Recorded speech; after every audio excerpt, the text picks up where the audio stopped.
Is this on? Is it sound on?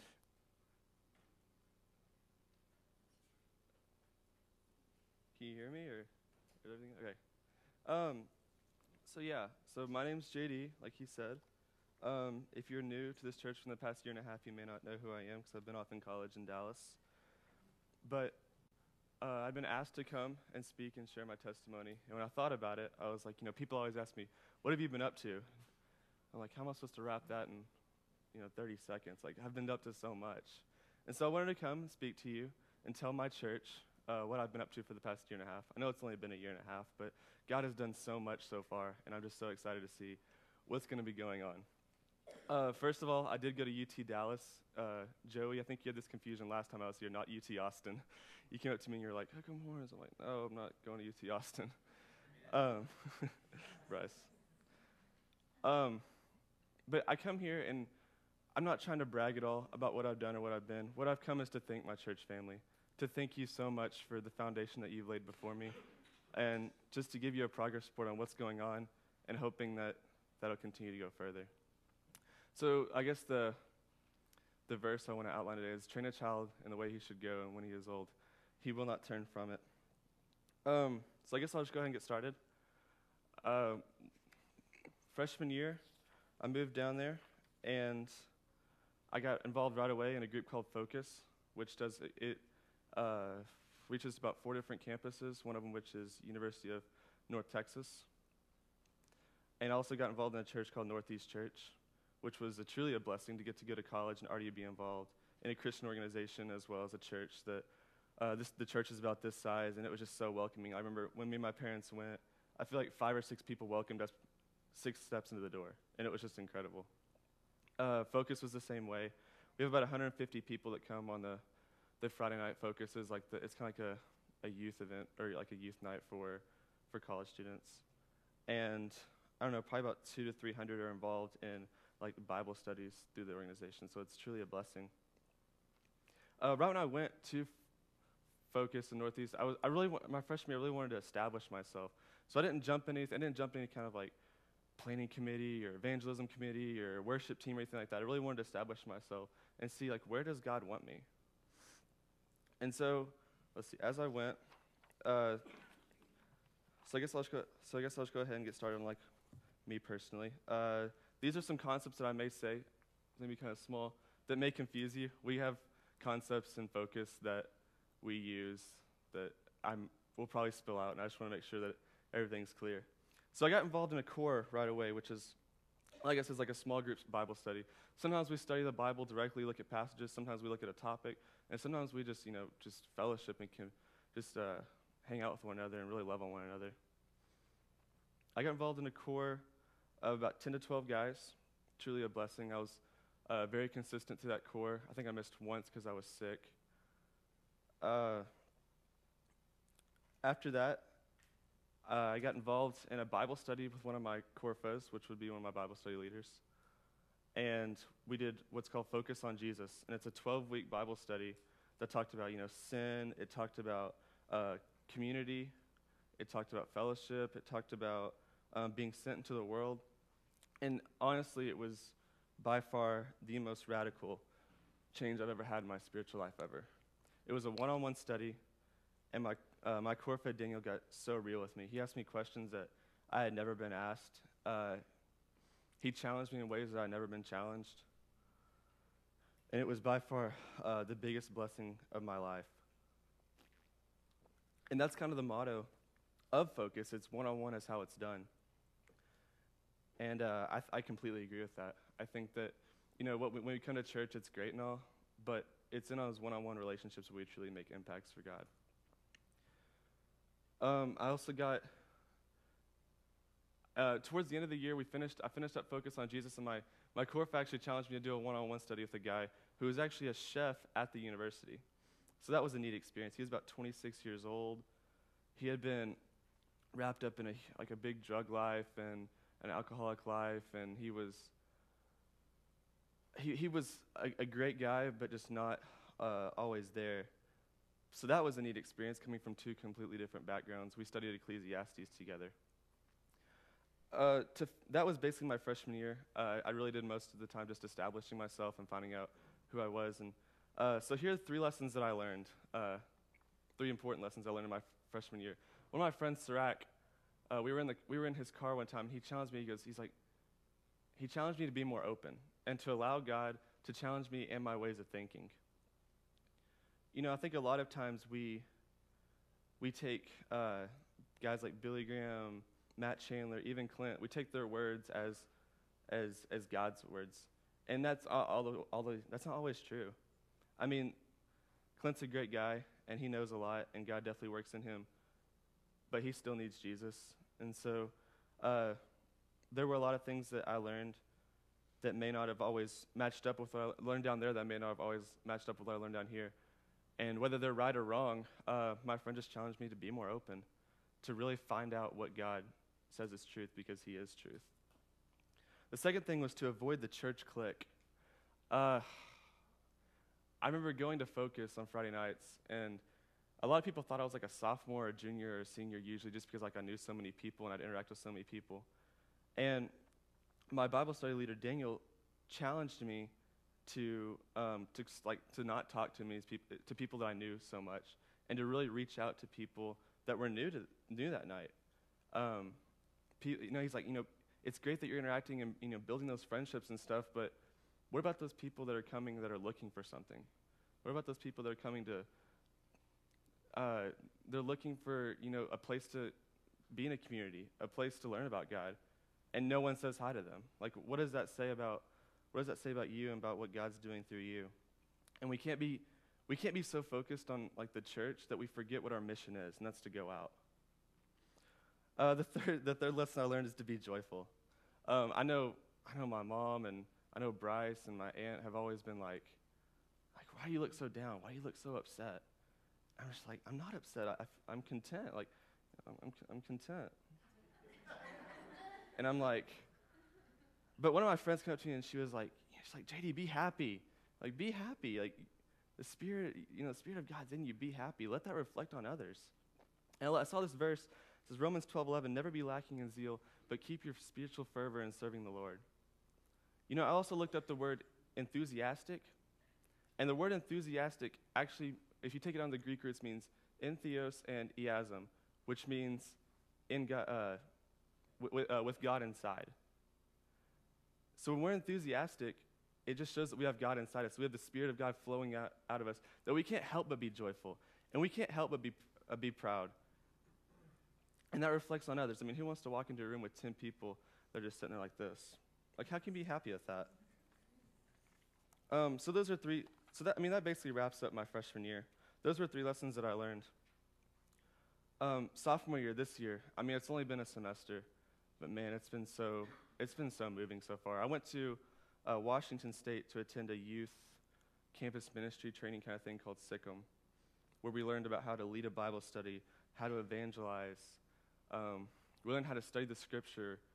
It was incredible. It was only like a 4-day thing, but I feel like I learned a year's worth of stuff. And let's see. So I come back from there, and just with all this knowledge and all this hype, and I actually get asked to be a Corfa. I get asked to lead my own Bible study with me and 2 other guys. And so we meet every Wednesday night, and there's about 20 guys that come. We meet in a freshman residence hall because an apartment's actually too small. So that's been a huge blessing. And what's crazy is that my we call them COFAs, my co-Bible study leaders are actually both leaving, more than likely both leaving next semester. So we have one more guy coming from another college who I know pretty well. But it's crazy to see, I thought I had this 2 other guys are going to be working with me, and now God's kind of taking them elsewhere and bringing somebody else in, and I'm going to have to be the more experienced Corpus. So that's going to be really challenging. I'm also leading 2 one-on-one studies, focus on Jesus. One's with a guy that's been involved in church all his life, a great guy, just a super nice guy. He's a freshman. One's a senior who kind of grew up Catholic, never went to church though, and so it's complete opposites. It's really weird, but it's been so cool. The guy that was actually a senior, he got saved about a month ago. So that's awesome. I'm kind of getting to go through the concepts of Christianity with him, like how to be a disciple. I'm presently looking for another study. I also got involved in the worship team there. If you know, I play bass here, and I missed it so much. That year off was so crazy. I missed playing, and I don't know if I could ever go to like a Church of Christ church, because I think I would miss playing music so much. So yeah, that's kind of the year and a half wrapped into one testimony. So if you ever come and ask me, if you ever come and ask me like, hey, what have you been up to? I hope this has informed you enough. So I want to finish off, because I felt like that'd be maybe a little too long for a testimony. But I want to talk about one thing that God's been really working in my life, one concept that he's been really driving at me, and that's just to tell the world. That verse may be pretty small, but it's the Great Commission. It says, therefore, go and make disciples of all nations and baptize them in the name of the Father, in the name of the Son, and the Holy Spirit, and teaching them to obey everything I've commanded you, and surely I'll be with you always to the very end of the age. Like, we cannot forget that that's our mission. Like, as much as the church is great, and as much as work's great, as much as school's great, our mission is to go out and to bring people in and to make them mature disciples, so that we can send them out as well, so that they can do the same thing. And that's our mission.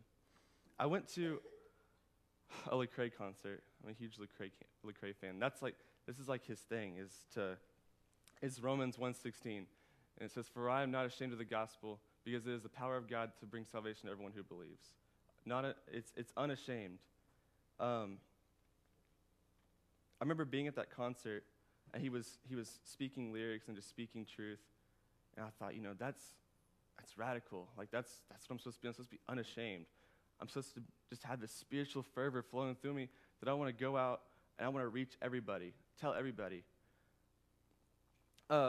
Verse 15, right before that, Paul says that he was eager to preach the gospel to the Romans. That it wasn't like something that he just kind of felt like commanded to, that he felt kind of drawn. Like, he was eager to. He was happy to. He wanted to. He wanted people to experience what he had. This Spirit of God flowing through him. And he was excited, and so should we. We should be excited to go and tell the world. When we were at the concert, this is first. It says, to tell the world is a song by Lecrae. And I feel like he outlines what we're supposed to do quite well. It says, in the chorus, he says, everywhere we go. I mean, that includes school, work, sports events, hair salon, game nights, and even your own home. That God should be a representation everywhere you go. That people should see you, and they should see Jesus. He says, I'm a billboard. And immediately what I thought of was like a visual representation. Like we walk, maybe you're walking through the grocery store. Odds are you won't talk to every single person in that grocery store. But you can definitely see Jesus in people just by looking at them. You don't have to talk to them. You don't have to know their name. And I think that we're the same way. Like, we can be visual representations of Jesus, and I think that we're commanded to. Whether that's showing kindness, whether that's going out of your way for somebody, whether that's whatever. I mean, we're supposed to be visual representations of Jesus and to see how he lived. And then the next thing it says is to cast him like a radio. At the same time, we're supposed to be a spoken representation of Jesus. Like, Jesus didn't go into a city just speak and leave. And he didn't go into a city just heal and leave. He went, he healed, he spoke the gospel, and he left. We're supposed to be both. It's one thing if people see Jesus in us, but it's another thing if we actually tell them who he is. And then so this next verse that was shown, that Lecrae shared this at the concert, was Romans 1:18. This is where it really hit me. He said, the wrath of God is being revealed from heaven against all godlessness and wickedness of people who suppress the truth by their wickedness. The wrath of God is being revealed to those who suppress the truth. I think of like the illustration of like a little kid who might like steal another little kid's toy. And, a parent may come ask, like, did you steal his toy? And if you say yes, you're telling the truth. If you say no, you're lying. What if you don't say anything? Is it still good? Is it still godly? Is it still right? I mean, I don't think so. I don't think this verse says so either. That those who suppress the truth will feel the wrath of God. The wrath of God is not something to be taken lightly. Sodom and Gomorrah burned. When the earth, back in Noah's day, it was flooded for 40 days and 40 nights. That's the wrath of God. So how often do we suppress the truth to those around us and those in our lives? How often do we have the opportunity to share with somebody, yet we don't?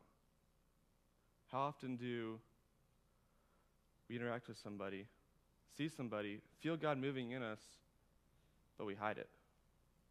So why is that? Like, why do we suppress the truth? Like, if God's working through us and working in us, then who can be against us? I think here are some reasons I personally thought of why we suppress the truth. Selfishness, laziness or lack of discipline, shyness, a lack of boldness, deceived into thinking it's not necessary or important, deceived into living like it doesn't apply, pride, like your reputation. You know, I think of how radical it would be to see like a senior quarterback for a high school team show kindness to a freshman JV player. Distracted. Over this past semester, I decided to do the Chase-like thing, and I actually left my video games at home.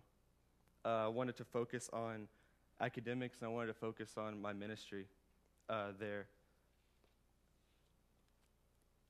Because if I knew if I had this in my life, that I'd probably be obsessed with it. So yeah, greed, resources, time, effort, like driving 10 minutes to go help somebody out. Ugh. Giving $10 to help somebody out. Lack of confidence, and then a lack of trust, specifically in God. Like, these are some reasons, and there are probably plenty of other reasons, but these are just some reasons I thought of why we suppress the truth. And I know that some of these hit me hard. Some of these may hit you as well. And maybe there are some reasons that I didn't write up here that did. But I think one thing that we really have to focus on is, what is the benefit of being a Christian? Like, why do we bring people in? Like, what's the purpose? And so here's some benefits I thought of to being a Christian. And like I said, I'm really sorry if you can't read these, but I'm going to say them all aloud anyway. A fulfilled life, peace, purpose. Your life has value, eternal assurance, filled with the Holy Spirit, working towards a goal, the truth in you, blessings, and then even the church itself. Like, there's so many benefits to being part of a church, to being part of the church of God. You know, whether that's always having somebody on your back, always having somebody that's accountable for you, that's checking up on you, or whether that's just like being on the church softball team. You know, there's so many benefits to being part of a church, and we have to keep that in mind whenever we tell people about God. Like, this is why I'm giving this to you. I'm not just giving this to you just because I think it's good for you. I'm giving this to you because you have all of these things to look forward to. That this is what you're missing out on. Especially that eternal assurance. The last thing I want to bring today is just some practical advice. And these are things that I've talked with my core about, that we kind of did a study on as we did an evangelism talk. I feel like the first two go hand in hand. Learn to listen and ask good questions. And as well as at the bottom, don't monologue. I feel like a lot of telling the world involves not telling the world. A lot of it just involves hearing people out, hearing where they're at, and helping them through that. I know my pastor back in Richardson told us a story. He talked about this guy that approached a pastor, and he said, "Hey, are you a Christian?" And right away, the pastor could have said, "Yeah, I'm a Christian. That's who I am." But he said, like, what is it? Like, what is a Christian to you? He said, well, to me, a Christian is somebody who shuns non-believers, who hates anybody outside the church, who's greedy with their money and their time. He's like, well, I'm not that. but how about I take you out to lunch and I'll show you who I am? Didn't say he wasn't a Christian. He just says he wasn't what this guy perceived as a Christian. And had he not asked that question, learned to listen, he would have said, yeah, I'm a Christian. The guy would have probably walked off and never had the opportunity to hear him out. Third thing is be ready for anything. 2 Timothy 4:2 talks about being ready in and out of season. I'm not completely sure what exactly that means, but I do know it means be ready for anything. Be ready in all times, whether you're on a mission trip, and you're supposed to have people coming up to you, and you're supposed to be giving message, or whether you're in the middle of class and somebody asks you a really tough question. Be ready. Be ready to give your account. Be ready to give your testimony. Be ready to tell them what God's doing in your life. I love this one. Find common ground. You look in Acts 17:16 through 34, and Paul walks in to Athens. And I love the story. He walks in there, and they have all of these different idols everywhere. And he's like, he's trying to preach the gospel to them, and they're like, I'm not understanding what you're saying. Can you please clarify? And he sees a statue, and it says, an unknown God at the bottom. And he says, you people are very religious, and you have this thing that says unknown God. Let me tell you about this God. Let me tell you who he is. He found the common ground, something that both people can kind of collaborate to. The fifth one is to trust wholeheartedly in God. That's the foundation. 6 is follow up if possible. Get their phone number, invite them to things. Really get involved in their life. Because that's what people want. People want relationships. We were made for relationships, and people want relationships. Be creative if necessary. And then the last thing is don't assume anything. So I just want to finish. Well, I want to tell a story about a friend of mine named Brandon. He's actually from Wichita Falls, and we just so happened to meet each other at UTD. And he's involved in a fraternity, so I'm pretty sure he's like a big time partier. I know he had like some not good relationships with his girlfriend, and so I see all these things in him, and I'm like, man, the odds of me getting this guy to get involved in a core is just impossible. Like there's no point even trying. But then I went up to this guy and started talking to him. I shouldn't have assumed anything, but I went up to talk to him, and we went back to his apartment and played Halo. And he said, I was like, hey, what's your religious background? Like, have you ever gone to church? He's like, oh yeah, back in high school, I actually went to Colonial Baptist up till I was 14 years old, and then went to First Baptist Wichita Falls till I was 18. I just haven't been involved down here. I was like, wow, that's not what I expected. And I'm like, well, would you want to be involved in a core? He's like, oh yeah, I've been looking for something like that. I'm like, wow, okay. This was easier than I thought. And so that's what I kind of get at. Just don't assume anything. Don't assume just because somebody looks like they've got it all wrong that they're not searching for something. Everybody's searching for something. So that's all I got. I really thank you guys for letting me come and speak today. I hope that this has been encouraging to you. I know a lot of this may come off as braggy or whatever, but I really believe, like what Luke 6 talks about a foundation, how Jesus is the foundation of our Christianity. I think that analogy goes hand in hand with the fact that this church is a big foundation for my Christian life. Whether it was when I was with Mark and Awanas, and then Lance, and then Clint, and then Gary, then Danny, up to youth group, like, there's so many people in here that I can be thankful for that have set a foundation for me so that when I went off and when I didn't have you, I still had you. I thank you so much for your thoughts and your prayers and your words of encouragement. I know Ruth Ann sends me a text every once in a while just encouraging me. And I can only hope that my Christian life grows farther.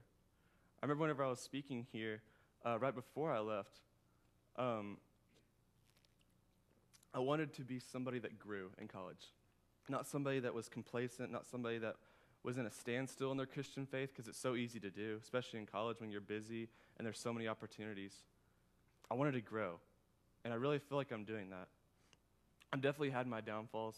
I remember the end of the first semester of my freshman year, I was really in a standstill in my Christian faith for like a month or so. I remember like actually left my church and went and tried out other churches, thinking that that church wasn't good for me and that's not what I needed. When it came to be that it was actually me that was at fault with that. Like that was me that needed to change. See, I mean, like I've had my trials, my tribulations, but like I'm here to stand before you a year and a half after leaving for college, a man of God, still on fire, still wanting to bring, just wanting to go out and to make disciples, to fulfill the Great Commission.